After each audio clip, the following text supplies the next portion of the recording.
General W.R. Munger's boots echoed through the sterile corridors of Area 50-something as he led Susan Murphy, now designated Genormica, deeper into the classified facility.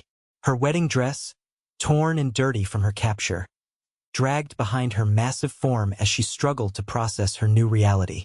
"Now, Susan," Munger began, his southern drawl carrying a mixture of authority and twisted enthusiasm. "I know this is all quite overwhelming, but you're about to meet some very special individuals. They've been our guests here for quite some time." "Guests?" Susan's voice boomed, her 50-foot frame barely fitting in the reinforced corridor. "You mean prisoners?" Potato, Munger waved dismissively.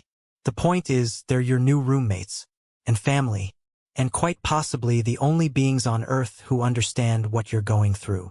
They stopped before a massive reinforced door marked with warnings in 17 different languages. Munger placed his palm on a scanner, and the door hissed open to reveal a cavernous holding area designed like a twisted playground for giants and monsters. "Ladies and gentlemen," Munger announced grandly, "meet the gang." The first to approach was a gelatinous blue mass that seemed to bounce rather than walk. Ooh, is this the new monster? Hi there. I'm B.O.B. That stands for bicarbonate acetylene benzoate.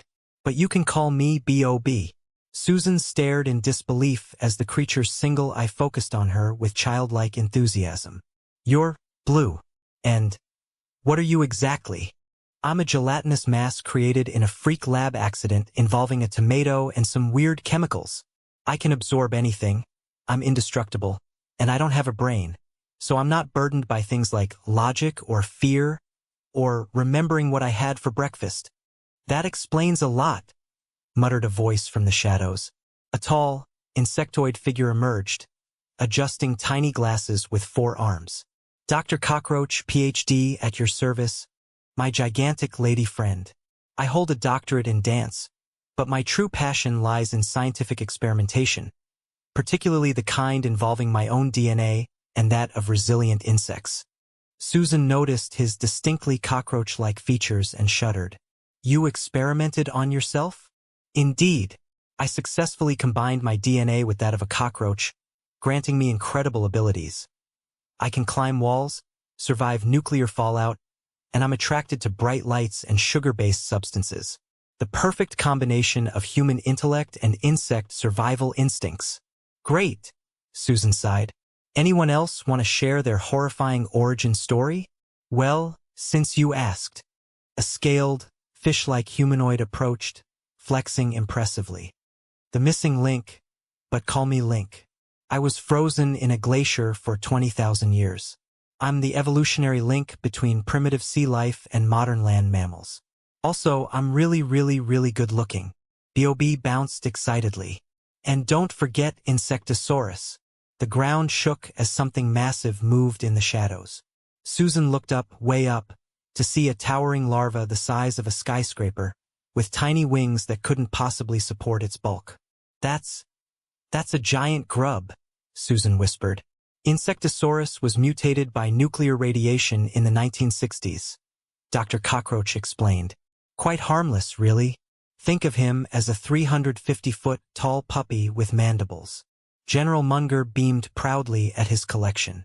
50 years ago, the government started secretly gathering monsters, or as I prefer to call them, the gifted, to protect America from threats too dangerous for conventional military forces. "And now," he continued, turning to Susan, "you're part of the team.